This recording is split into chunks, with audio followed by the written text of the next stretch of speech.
So I'll breed him out.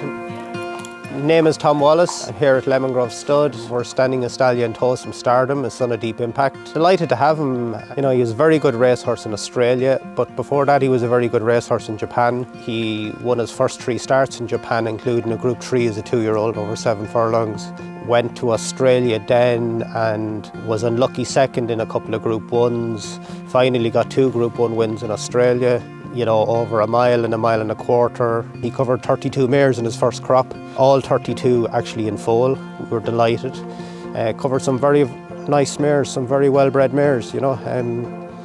Everything went well, couldn't be happier. But it's Deep Impact surging to the lead. 2 champions of the Japanese turf, and Deep Impact. His similarities to Deep Impact, possibly a shade bigger. He has the same athleticism, I believe, as Deep Impact has. An awful lot of people who have come to see him from Australia and have seen Deep Impact have said to me that, you know, his conformation is actually very, very similar to Deep Impact. He has a lovely temperament. He obviously has the will to win, like so many sons of Deep Impact have, and they seem to progress as they get older. So an awful lot of similarities to Deep Impact. So far in Australia, you know, he has actually got winners, you know, from 5 furlongs up to a mile and a half, you know, which to me, you know, is phenomenal, you know, that a horse can get you, you know, a sprinter, 6 furlongs, 7 furlongs, a mile and a quarter, a mile and a half, you know. But when you actually see the horse and come and look at him, you know, you will understand how he's able to breed that type of horse, because for a big horse who you imagine would be kind of more of a stayer, his turn of foot was just electric, you know, in the McKinnon Stakes and in some of his races. Like, he just lit like a knife through butter. He just went for it, you know. Tosen Stardom's gone out. Tosen Stardom drops from the sky and won the Emirates. Lemongrove Stud, it's a small operation.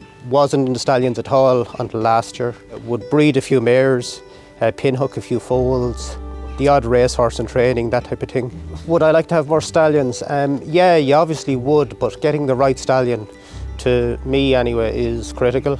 You have to have a stallion you believe in yourself, because you can't ask people to trust you sending their mares if you don't believe in the horse yourself. And like any stallion that will come here, you know, he'll be supported actually by ourselves. The Irish Stallion Trail, we obviously done it last year as it was the first year to do it, and it was quite successful. A few people arrived in who seen the stallion, because it's a small place getting started up, very, very difficult to get the word out there. So they seen the horse and they actually started talking to other people when they seen him. We got some nice mares actually out of it. This year, you know, it looks like it's getting bigger and better. We've had far more footfall through here this year so far, and hopefully it'll continue for the rest of the evening.